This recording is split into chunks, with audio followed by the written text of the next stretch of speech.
Hey, welcome. My name is Rachel Smith, and this is the Natural Health Rising podcast. I am a certified functional diagnostic nutrition practitioner and the owner of Natural Health Rising, which is my online holistic functional medicine company where I help people who have autoimmune diseases, chronic illnesses, mystery symptoms, and a whole host of other imbalances restore their health by natural means. On this podcast, you're going to hear conversations between myself and other health experts on functional medicine and general holistic health. My goal is to provide you with the tools you need in order to help you rise to your healthiest and happiest self. So on this episode, I have Dr. Patrick Vickers with me. And Dr. Vickers is a 1997 graduate of New York Chiropractic College, representing the face of the Gerson Therapy worldwide. Dr. Vickers is featured in the documentary series, The Truth About Cancer, A Global Quest, and Dr. Vickers' patient is also chronicled in the documentary, The Beautiful Truth. Dr. Vickers was personally trained by Dr. Max Gerson's family and carries on Dr. Gerson's legacy through his advanced Gerson Clinic in Rosarito, Mexico, as well as lecturing and interviewing on various platforms around the world on the indisputable cellular science behind health, disease, and the Gerson therapy. Welcome to the show, Dr. Vickers. Thank you, Rachel. Thanks for having me. Of course. I always like to start off with people's stories. So can you tell us a little bit about how you got into this field of work and what you do today? Yeah, so I'm a classically trained chiropractor. As you mentioned, I graduated in 1997 from New York Chiropractic College. And, I wanted to be a chiropractor ever since I was 11 years old.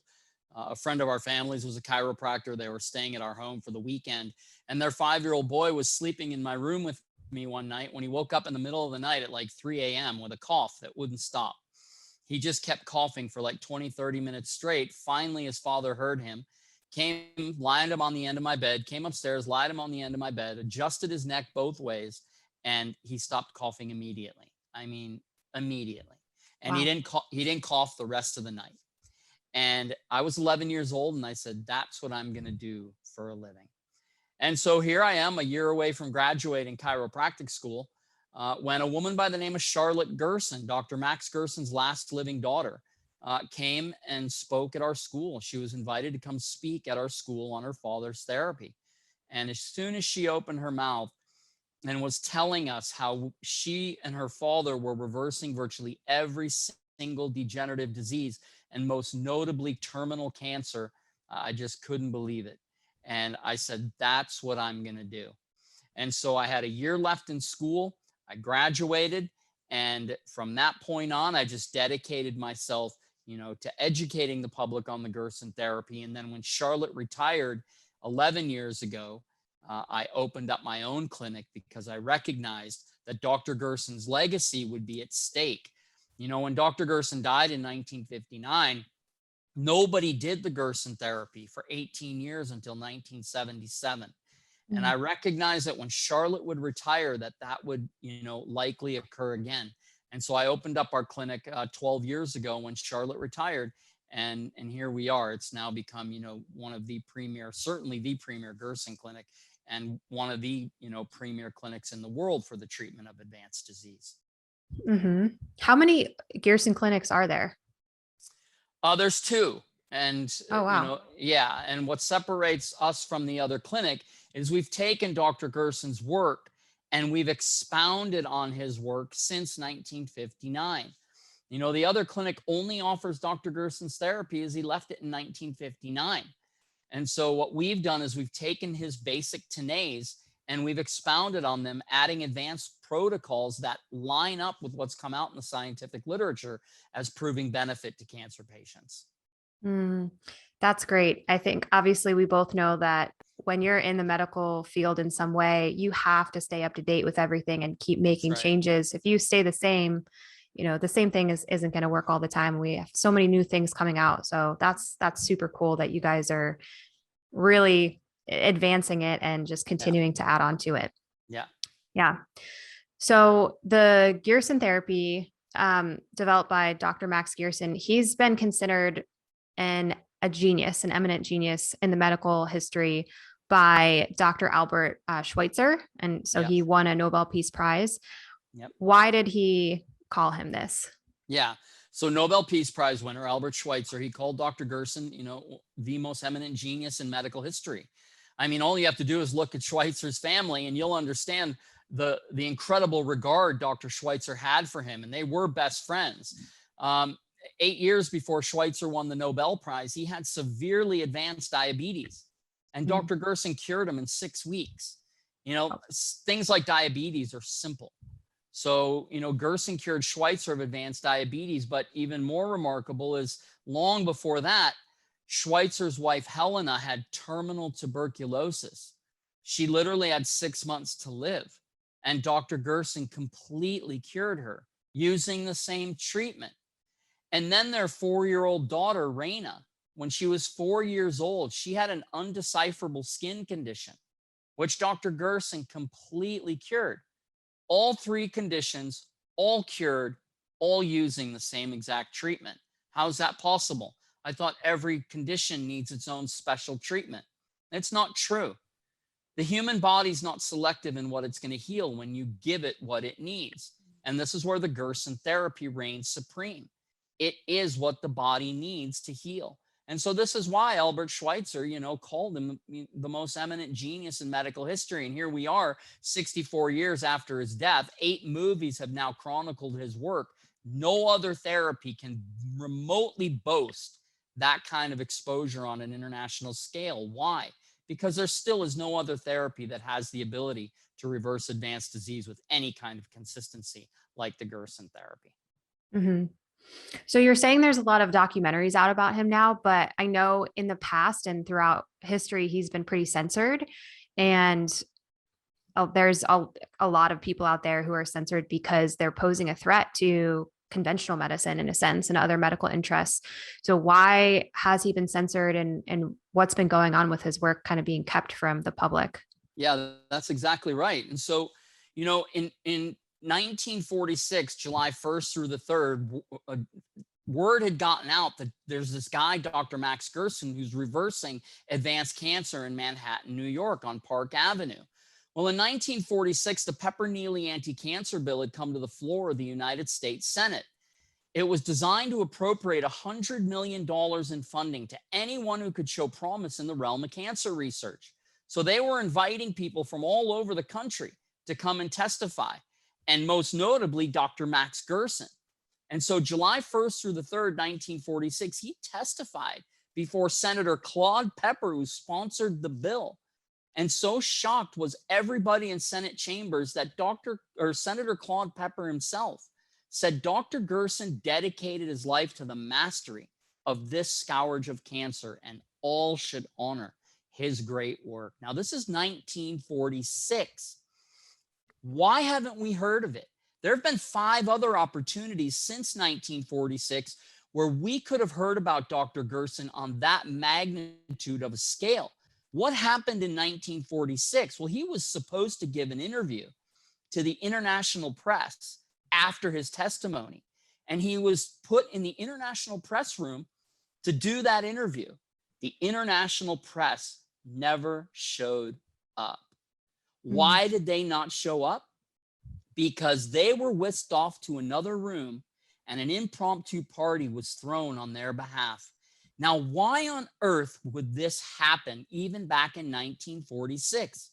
When Gerson testified in 1946, he wasn't only testifying about the Gerson therapy and how his therapy was reversing advanced diseases. He was testifying about all the things that were causing the rampant growth of cancer and disease around the world. What are those things? The modern food industry, the modern chemical industry, the energy industry, the meat and dairy industry. All of these things he was testifying about. These are all the lobbying groups in Washington paying for the political campaigns and feeding the pockets of our politicians. He had to send up a red flag through all of Washington those 3 days back in 1946. Now, present at Gerson's testimony was a man by the name of Raymond Graham Swing. Who was Raymond Graham Swing? Well, there was no TVs back then. So if you wanted to listen to your news every night, you gathered around your radio at 7 p.m. Eastern and you listened to ABC, NBC, or CBS radio. Those were the three broadcasting networks at that time on radio. Well, the anchor man for CBS is the iconic Edwin Murrow. NBC, I don't recall who that anchor was, but the anchor man for ABC was Raymond Graham Swing. For 30 years, he'd been the anchor man that everyone listened to every night on ABC News Radio. He was present at Dr. Gerson's testimony. And he went on his radio broadcast that night. And he said, folks, please forgive me if I don't have my morals correct in talking about the top stories of that evening. The Truman anti-racketeering bill had just been signed. Something regarding Trieste ending World War II in the division of Italy or something had been signed. And those would have been major stories for that night. He went and told the American and world public listening to his broadcast that night that the cure for cancer had been found. And that night, the switchboard at ABC News Radio in Manhattan, it lit up for 9 hours straight of people all over the world calling in, begging to find out where to get this cancer treatment. 2 weeks later, Raymond Graham Swing was fired from his job at ABC News Radio. This was an American icon who was fired from his job for giving you and I the truth. And this is the reality. The information we receive today is coming from editorial boards behind all major media outlets. And if you're an editor of any major media outlet, your sole fiscal responsibility is to promote the financial interests of your organization. It has absolutely nothing to do with giving you or I the truth, ever. It's to promote the financial interests. When you turn on your TV every single night, your radio, your newspaper, your magazines, what are you bombarded with day and night? Drug ads, drug ads, drug ads. If you are an editor of those major media outlets, you do not bite off the hand that feeds you. And this has been the reality for more than 80 years at this point. Even back in 1946, the medical industry was paying ABC News $100 million per year to advertise their drugs, their business interests like smoking and other medical instruments and procedures. All of these things made Raymond Graham Swing now a threat. So this is what's happened over the last 80 years regarding Dr. Gerson in his therapy. It has had 5 or 6 opportunities to come out on an international stage, and it was squashed in the editorial rooms of all these major media outlets. Mm-hmm. Yeah, I literally cringe when I watch TV. I don't even watch TV basically because it's just, I cringe the entire time of seeing what's promoted. And this kind of reminds me of, are you familiar with the Flexner Report? I've heard of it. Okay. In 1910, there was the Flexner Report, and this is when naturopathic medicine kind of was really starting, like schools were starting to pop up everywhere. And then there was all of these outside interests that came in and wound up promoting, backing conventional medicine schools. And it basically shut down most naturopathic medical schools back in 1910. And so a very similar thing happened. And yeah, so it's crazy that this happens throughout history again and again, but most people don't even know about these instances that were occurring. Yep. Yeah. Well, so we've said Gerson therapy is really good for cancer and other diseases. Can you go more specifically into the various kinds of diseases that Gerson therapy can help reverse? We're reversing virtually every single degenerative disease, right? Mm-hmm. Genetic diseases are very difficult to cure, but even in genetic diseases, if they stay 100%, faithful to the Gerson therapy for their entire lives, they often live long, normal, healthy lives. But it's the degenerative diseases that we're able to completely reverse. And so, obviously the 8 movies that have been done on our work, they've been done on cancer.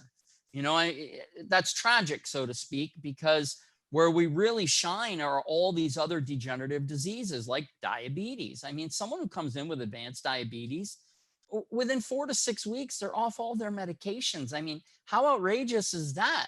You know how much of a threat that alone would be to the pharmaceutical industry and the medical industry, right? High blood pressure. How many people are on high blood pressure meds? In 2 to 3 weeks, they're off all their medications. I mean, these are the things that we do. Are you scheduled for triple or quadruple bypass surgery? Come to us for a month. We're canceling your surgeries. So if it's a degenerative disease, and an autoimmune disease as well, these things we're able to completely reverse. There's some things, just a handful of things that we don't have great success with. For example, Parkinson's. Parkinson's is destruction of the central nervous system. Once the central nervous system, and in Parkinson's, the brain, the basal ganglia of the brain, is destroyed, you can't reverse that. Now, we can stop its progression and limit its progression, but we can't stop and reverse that disease. Alzheimer's, we can. Dementia, we've had success. Schizophrenia and depression, we've had success. So some of those we've had success with. Acute leukemia, we don't touch acute leukemia.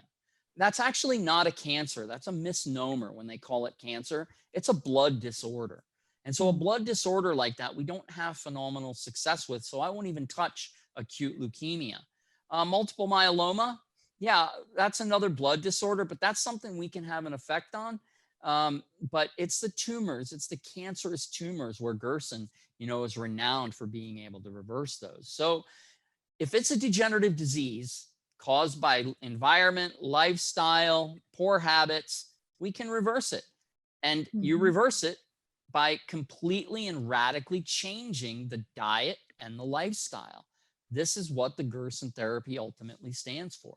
So this is it. I mean, this is what we're doing. We're treating all these various diseases. Can you explain more into what Gerson therapy is? Yeah, sure. If Charlotte Gerson were alive today and you asked her what are the primary causes of disease, she'll tell you deficiency and toxicity. Now, what does that mean? What does she mean by deficiency? We have eaten such an processed, depleted diet over decades.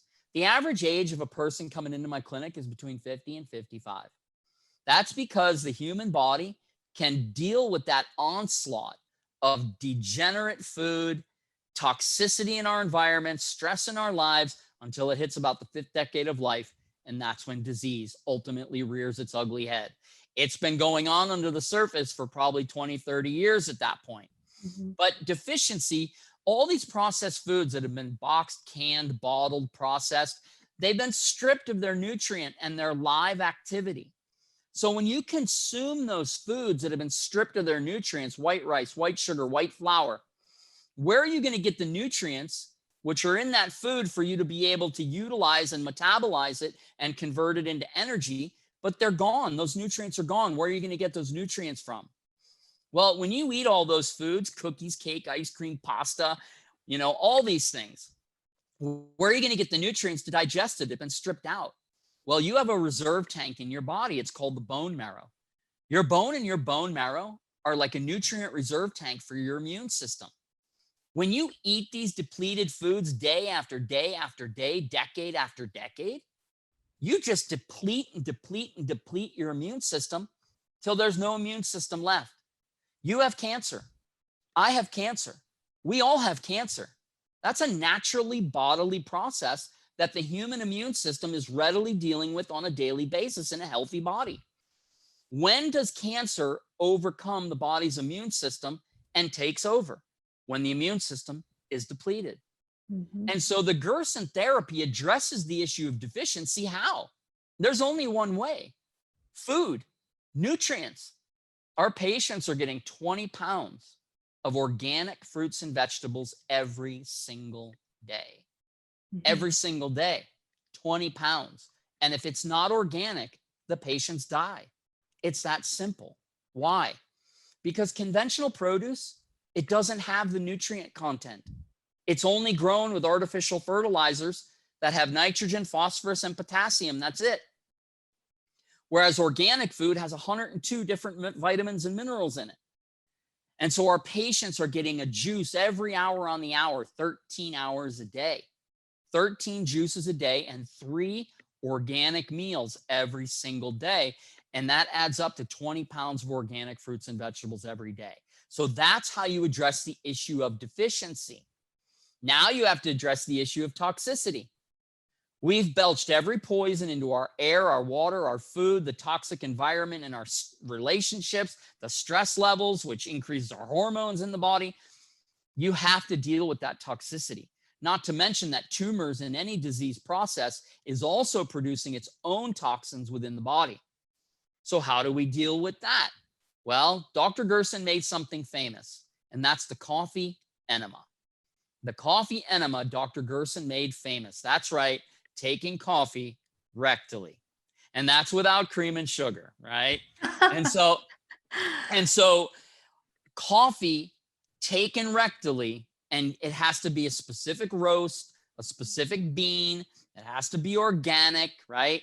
Well, it's been demonstrated that it is the most powerful way to detoxify the human body. There is not a more potent way to detoxify the human liver. Why? When you take a coffee enema, the liver, it produces an enzyme called glutathione transferase. That enzyme is one of the most potent detoxifying enzymes in the human body. It is made in the liver by palmitic acid. So the liver takes palmitic acid and converts it to glutathione transferase. Properly roasted organic coffee is loaded with palmitic acid. And it has been demonstrated that when you do one coffee enema, the production of glutathione transferase goes up 600 to 700% greater than normal. There is not a more effective way. And when it's taken rectally, it goes straight to the liver, completely unmetabolized and unadulterated by the digestive tract, because the digestive tract, if you drank it, would break down those palmitic acid salts. They get used up in digestion. The effects on the adrenal glands make it actually toxic over time when you drink too much coffee. But when taken rectally, it's a completely different ballgame. So this is how we address deficiency and toxicity. Now, if Dr. Gerson were alive and you were to ask him, what's the primary cause of disease? He would tell you a breakdown in metabolism. In his book that he wrote before he died in 1958, the word he mentions over and over again in that book is the body's ultimate breakdown of human metabolism, which is the breakdown of food into energy, is completely destroyed. And you must rebuild metabolism. So let's address that real quickly. If metabolism is the breakdown of food into energy, and you require massive amounts of energy to rally an immune response and maintain a healthy body as well, where does the breakdown of food into energy take place? In the gut. We're told 70% of your immune system is in your digestive tract. So if you need to restore proper metabolism to the human body in order to heal it, you must restore the gut. There's only one way to restore the gut: food. There is no other way. You can't supplement the body to death and think you're going to heal the gut. You can only heal it with food. And that's where the 20 pounds of organic fruits and vegetables are coming in. And then once you've healed the gut, now you've got to restore the internal metabolism of the cell. And that is an entirely different process as well, because we've utterly and completely destroyed the cellular metabolism of the cell from our diets, from the toxicity, from the stress. All of these things have broken down metabolism at the cellular level. And there's various things that we're doing to restore that as well. So this is essentially what has made the Gerson therapy so successful over 120 years now. Mm-hmm. Okay. Are these people doing one coffee enema a day, or what is the frequency of that? That's a great question. No, One coffee enema a day wouldn't do a thing. Our cancer patients are getting 5 coffee enemas per day. Oh, Five, wow. 5 coffee enemas per day. Look, this is a disease that took 50 years to show up. And Mm. now you've got 6 to 12 months to live.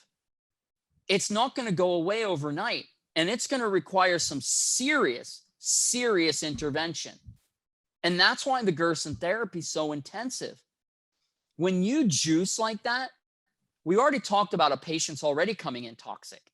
When you juice and you start to break down the disease tissue, rebuild new tissue, and they're already coming in toxic, these are all toxic byproducts that are being produced. You have to flush that toxicity out.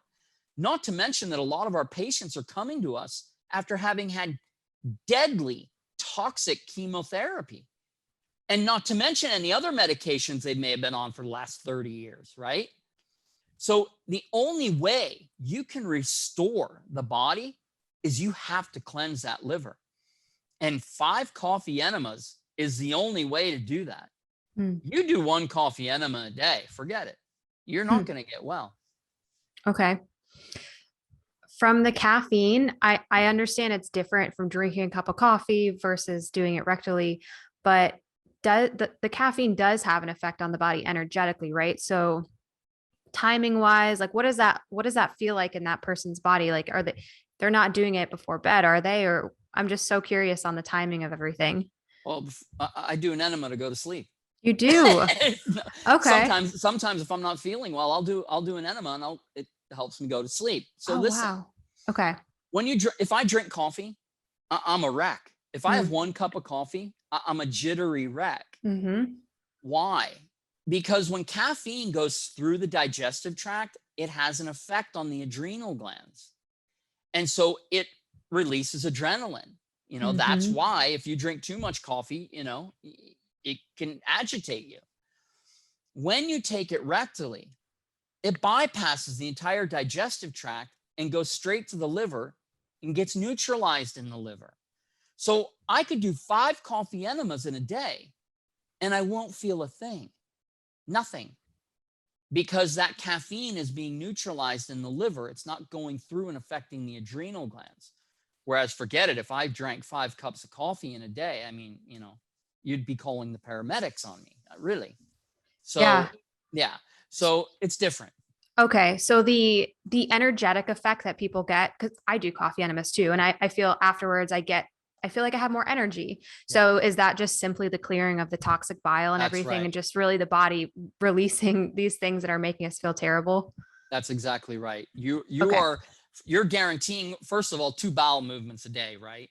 So you are keeping your system on constant cleansing. And then the liver is releasing massive amounts of toxicity, which would be draining your energy levels if they were to remain inside your body. So those 2 processes are giving you an energy boost. Every morning, that's the first thing I do. As soon as my feet hit the ground, I'm going to the kitchen to make my coffee enema, because Mm-hmm. the liver has spent the night detoxifying and cleansing the body from the day before. And you want to help the liver release that toxicity. So the best time to do your coffee enema would be first thing in the morning. But I have to, this needs to be understood. When you stimulate the glutathione transferase system, that requires massive amounts of nutrients. Mm-hmm. All your B vitamins, vitamin C, vitamin K, all these different cofactors, those are required to stimulate the glutathione transferase system. So if you're just doing coffee enemas and you're not bombarding your body with pure organic produce, you're going to deplete your body over time and it can actually become dangerous. You Mm-hmm. don't want to do that. So the general rule on the Gerson therapy is 1 enema for every 3 juices. That's the ratio, so that you're replenishing those electrolytes and those nutrients as you're stimulating that cycle. Okay. Are there any contraindications for someone who has ulcerative colitis, irritable bowel disease, those things that maybe is it irritating to those populations? Well, it's actually not. In fact, Okay. that's why people who come in with Crohn's disease, who come in with ulcerative colitis or irritable bowel syndrome for that matter, they don't. And some of them are coming in bleeding. And so we give them the coffee enemas, and it actually starts to soothe the tract because they're also getting the soothing nutrients of the Gerson therapy. So, if someone was bleeding profusely, I mean, maybe that would be a contraindication.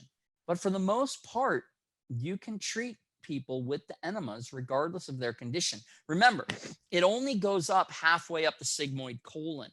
So it's not going into the entire colon, right? It's Okay. only that first half of the rectum and the sigmoid colon that it actually reaches. Okay. How did Dr. Gerson discover this? I'm so curious. Yeah. So he was studying medicine at the University of Freiburg right around 1900. And at that time, if you wanted a superior medical education, you went to Germany. They were leading the world in medical research. And so everyone comes to America today for a superior medical education. Well, now back then they went to Germany. So Dr. Gerson, he had the best professors in the world at his disposal. Now he was suffering with severe migraine headaches. And they were so severe, he'd have to lock himself in a room for days just to get better. And he decided that when the professors couldn't help him, he decided to set out and try to cure himself of his disease. And so he radically changed his diet to this kind of a diet that he created. And he cured himself of his migraines. Then he started using that therapy that he did for himself in his own practice when he graduated. And all of a sudden, people with tuberculosis are coming in, completely cured of their tuberculosis. And then he graduates to start treating cancer. And people with advanced cancer are being cured with his migraine diet. And so this just started to, it just started to catapult itself to greater and greater and harder diseases to cure, ultimately ending in realizing he can reverse advanced terminal cancer with this therapy. Wow. Okay. And you kind of touched on genetics a little bit so far, but maybe explain a little bit further how cancer and diseases aren't necessarily genetic. It's more epigenetics and what that means. Yeah, that's right. That's a really good point. We have been fed a line of nonsense. They're making us believe that all these diseases today are genetic, right? And by genetic, they mean it's familial. Therefore, there's nothing you can do about it. You're doomed to get it, and there's nothing you can do about it. If that's the case, then that falls perfectly into their hands because now you're dependent on their medications to manage your genetic preconditions, right? Well, nothing could be further from the truth. Tell me this. Back in 1900, they say 1 out of every 60, some say 1 out of every 100 people or more came down with cancer. Why today, only 100 years later, really, are we now going on 1 out of every 2 are going to be diagnosed with cancer at some point in their lifetime? Now, anyone who believes in and understands evolutionary theory will tell you that changes in genetics take millions of years.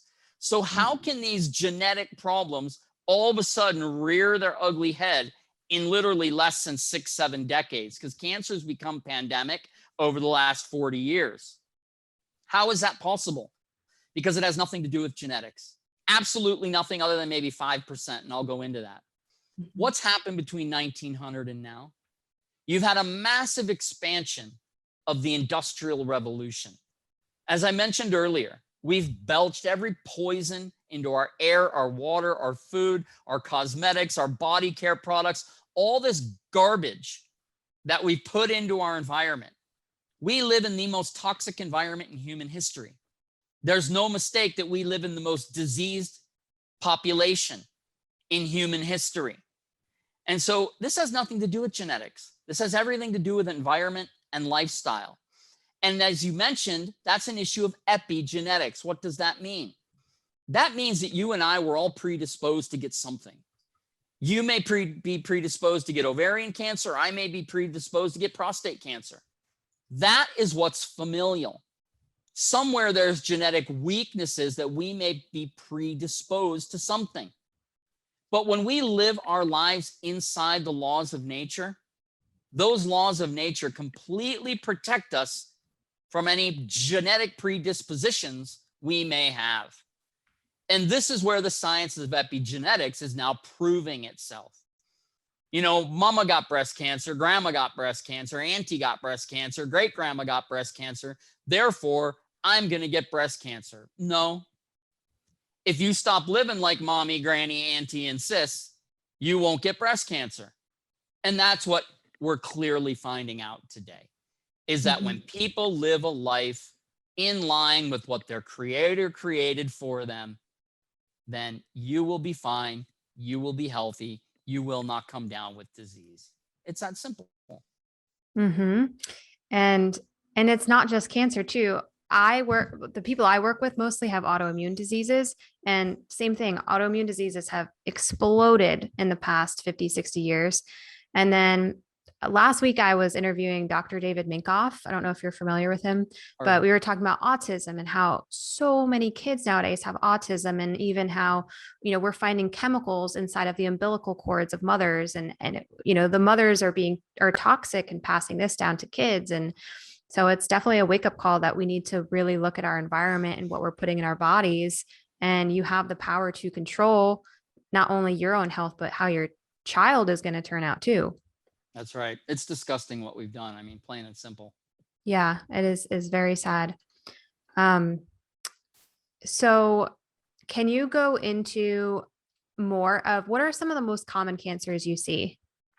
The reproductive cancers. Okay. Yeah, the reproductive cancers, breast, ovarian, uterine, prostate in men, testicular in men. These are the most common cancers that we see. Why? Well, not just for the reasons we mentioned just now, but one reason in particular, estrogen. Estrogen. We know that estrogen, it causes cancer. Estrogen causes the overgrowth of tissue. We know that. That's why the birth control pill, that's why estrogen therapy in postmenopausal men, postmenopausal women, the side effect is cancer.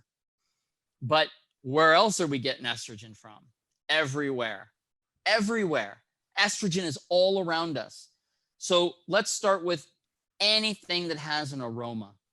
Soaps, shampoos, detergents, scented candles, the things you plug into your wall to make your house smell lovely, the things you plug into your car to make your car smell lovely,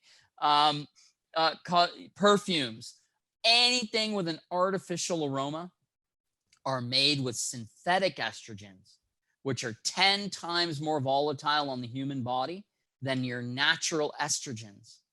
They are deadly. And these things are contributing to the massive rise in these reproductive cancers. Where else do you get estrogen from?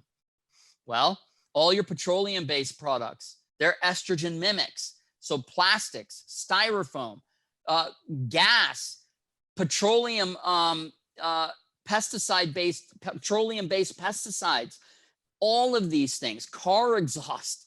I mean, we're driving down highways and breathing in the car exhaust of millions of cars driving down the highway. Over time, the effects, the estrogenic effects on the human body, and then where are we getting it naturally? We get estrogen naturally as well. Where? Our diet. So how does your body produce hormones? You know how your body produces hormones? It produces it from cholesterol. All your hormones are made from cholesterol. So if you have a high fat, high cholesterol diet, cookies, cake, ice cream, meat, dairy, cheese, butter, all of these things, oils, you're going to increase your cholesterol pool. The body's got to do something with it. Eggs are a major contributor to estrogen production, major. And so the body's got to do something with it. It's going to make excess hormones. It's going to feed the estrogen in the body already. So these are the things that people need to consider when it comes to these estrogen-based cancers. You have to get estrogen out of your environment. And then you have to detox estrogen out of your body. And there's only one way to do that: diet. Simple. So what advice would you give people who, well, maybe just the average population who's experiencing this stuff, and then also people who have degenerative diseases and cancers and all that? What should they start to do? Yeah, listen, you have to limit your animal product intake. It is that simple. Right now on the internet, we have the biggest scam, dietary scam in history going on. It's called the ketogenic diet. The ketogenic diet is the biggest scam going, and it will be dead in the next 10 to 20 years. Just like the Atkins diet for weight loss was the biggest scam, and what we discovered was it was dangerous. And so you must limit your animal intake. The only thing that you should be consuming on a regular basis would be 4 to 6 tablespoons of a non-fat organic yogurt every single day. That's all I would be doing for health reasons, okay? But meat, animal meat, I'd be eating animal meat if you insist on eating it no more than once or twice a week. You start eating it more than once or twice a week, decades down the road, you're going to have the effects of that. It's that simple. You have to limit your oil intake. You can only have like 2 to 3 tablespoons of a healthy oil every single day. And coconut oil, folks, is not a healthy oil. We've been taught coconut oil is a healthy oil. It's a highly saturated fat. You know, when we were talking about metabolism, I didn't address the issue of the cell and the cell membrane. But let me address that real quick so people understand the mechanism of what ultimately starts causing disease. We talked about how 70% of our immune system's in the gut, right? Once you heal the gut, you've now got to convert that food into energy in the cell. How do you do that? How does the human body create energy? It's simple. Inside the cell, you have little things called mitochondria. They convert sugar into energy, but they only can do it in the presence of oxygen. This is really critical. This is biochemistry 101, but it literally is the secret to health and disease, okay? Your mitochondria inside your cell convert sugar into energy in the presence of oxygen. Now, around your cell, you have a cell membrane. That cell membrane is the gatekeeper. It determines what can get into the cell, what can't get into the cell, what comes out of the cell, and what can't come out of the cell. That's all determined at the level of the cell membrane based on its electrical charge. That's what determines what it can accept and not accept. Now, what is that cell membrane made up of? It's made up of fats. What kind of fats? It's made up of whatever fats you're feeding it. What kind of fats are people eating today? They're eating saturated fats. All the animal products, coconut oil, all the other oils that have saturation to it, like even olive oil is monosaturated, right? Now, olive oil can be healthy in a healthy body in limited amounts, but particularly your saturated fats. Have you ever read a label and it says partially hydrogenated oil, right? Mm-hmm. Okay. Companies have learned you can bubble hydrogen, right, into a product and you can store it on the shelf forever because you stabilize it. It doesn't break down. All right. So saturated fats are saturated with what? They're saturated with hydrogen. Fats are defined based on their saturation with hydrogen. So a saturated fat is saturated with a lot of hydrogen. A monosaturated fat has some saturation with hydrogen, some bonds aren't saturated. Then you have flax oil, which is a polyunsaturated fat. It has no saturation with hydrogen. Why is this significant? How many times have you heard an alkaline diet promotes health and an acidic diet promotes disease, right? Mm-hmm. How many times have we heard this? But it's never really explained. It's never explained. What does that mean? What are the health implications behind those two terms? Alkaline promotes health, acidity promotes disease. When we're talking about alkalinity and acidity, what are we talking about? pH, right? Mm-hmm. We're talking about the pH. Well, what's pH? Potential hydrogen. potential hydrogen. So what's an acidic diet? All the things high in saturated fats, the animal products, the oils, right? The partially hydrogenated foods on our store shelves.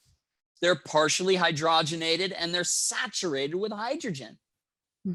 When that goes to make up the cell membrane, those saturated fats, because that's what the body's going to use to maintain the cell membrane if that's what you're giving it.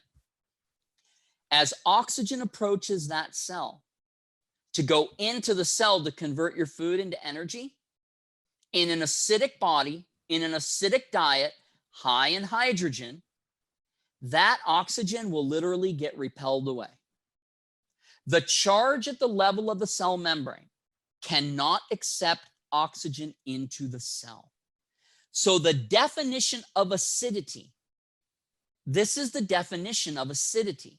It's not just the buildup of hydrogen in the body. It's improper utilization of oxygen. That is the classic definition of an acidic diet. If you can't get oxygen into the cell, that sugar will then go into fermentation. That's how you make alcohol. That's how you make wine, beer, kombucha, whatever. You cut off the oxygen supply so the sugars get converted into lactic acid and alcohol. Same thing happens in the human body. When you can't get oxygen into the cell to convert your food into energy, that's going to go down an anaerobic glycolysis cycle, that's what it's called, and the final production is lactic acid, and that will feed disease, particularly cancer. Is it any wonder we say cancer is fermentative and fungal in nature? It survives in a non-oxygenated environment.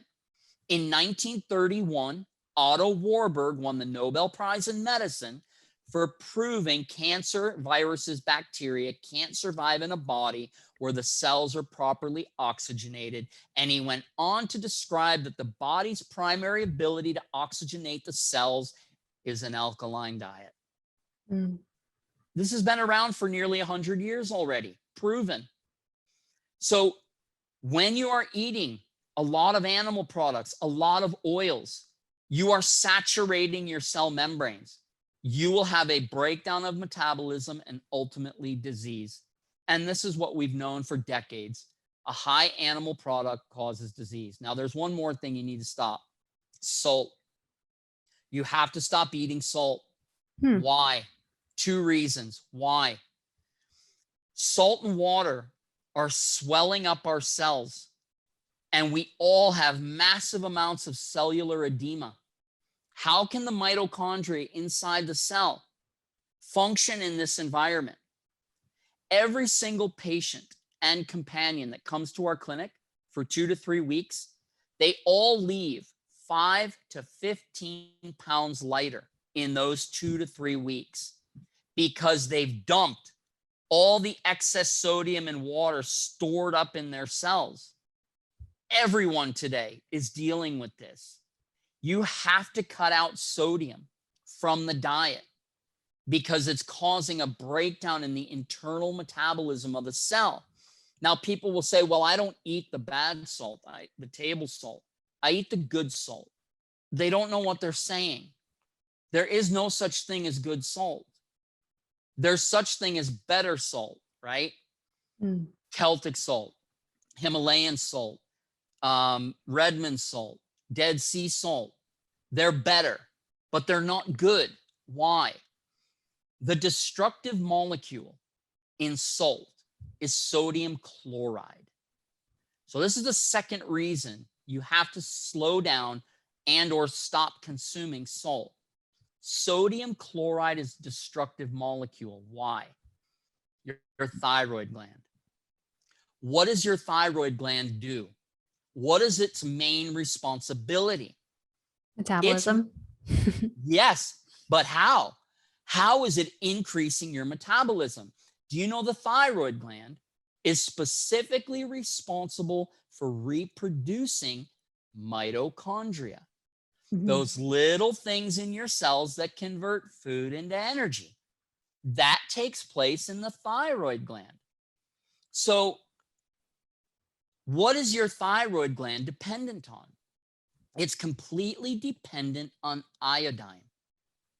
When you eat sodium chloride, that chloride molecule displaces iodine from the thyroid gland. That's why when they came out with table salt, right, which is 99.999% sodium chloride, what happened? People started walking around looking like turkeys because they got goiter. So what did they do to it? They iodized it. Exactly. Yeah. They iodized it just enough so you're not walking around looking like a turkey. But it's still destroying your thyroid gland on a subclinical level. So table salt's 99.9% sodium chloride. All your other healthy salts, they're 86, 87% sodium chloride. There's a reason why the Dead Sea is dead. There's a reason why Salt Lake cannot harbor life, because the sodium chloride content can't support biological life, with the exception of these one special bacteria that can live in that environment. So when you eat salt and too much salt, you break down the internal metabolism of your cells and you destroy your thyroid gland. How else are we destroying our thyroid gland? Fluoride, which also displaces iodine, but even more inconspicuously, bread, bromine. Today, breads are made with bromine, and bromine displaces iodine from the thyroid gland. That's why when you walk into a health food store, if you go to the bread section, you'll see made with unbrominated flour. That's what it is, made with unbrominated flour. Why? Because bromine is destroying the thyroid gland. Okay? So these are the principles that people need to start living by. You have to limit your animal product intake. You have to limit your oil intake, your partially hydrogenated processed food intake, your saturated fats. You have to limit your salt intake to little or none. Little or none, better none, because it's actually occurring in your fruits and vegetables naturally. Okay? So if you're eating a lot of fruits and vegetables, you're getting the amount of sodium you need on a daily basis. It's that simple. So these are very basic principles. And you need to be eating all organic produce. Conventional produce is dead. It has no nutrients in it. It's been irradiated. It's got pesticides, herbicides, whatever sides on it. These are basic principles that everybody needs to live by. Okay. Well, I want you to share, as we're wrapping up, where people can find you. And then if someone is diagnosed with cancer or a disease, how can they find you guys? And what is that process like to get started? Yeah. So, we don't do remote consulting. We're just too busy with the clinic. And this therapy is such an intensive, highly specific therapy that patients need to come for 2 to 3 weeks to our clinic to learn how to live this out.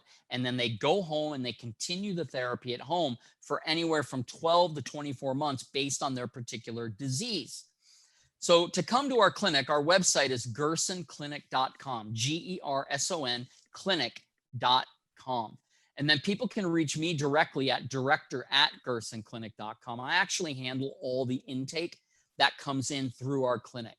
So by going to our website or by writing me at director@gersonclinic.com, they can contact me, with the interest in coming to the clinic. Because we're so busy, I literally get dozens of emails a day with asking me questions about this or asking me questions about that, and I simply can't answer them. I just don't have the time to answer all the questions around the world for people's particular health conditions. So I encourage people to spend time on our website. There, what you heard today, you can actually hear on our website. All my videos and stuff are on there. And for your listeners, specifically, if they click on gift on our website and then they put in the password, all lowercase, podcast, they can listen to my lectures on the science behind the Gerson therapy, health, and disease. Things that we've already touched on here, but that I probably extrapolate a bit more on in those lectures and interviews that are on that portion of our site. So gift, password podcast, lowercase, and they can listen to these things over and over again. They need to heed that advice, start applying those basic principles, and they will transform their lives. Okay. Awesome. Well, we're going to put all of that information in the show notes so people can easily just go there and click on everything. But thank you so much for being on the show. That was amazing information about the Gerson therapy and everything. Thank you. Thank you. Thanks for watching the episode. I really hope you enjoyed it. And if you did, make sure that you like the video and leave a comment and share it with a friend who really needs to hear it. Because when you share this information, you're also going to help other people level up their health. And if you or somebody else you know wants to work on their health and they're looking for a functional medicine practitioner, feel free to reach out to me to apply to work together. Thanks for watching, and keep striving to become your healthiest, happiest self.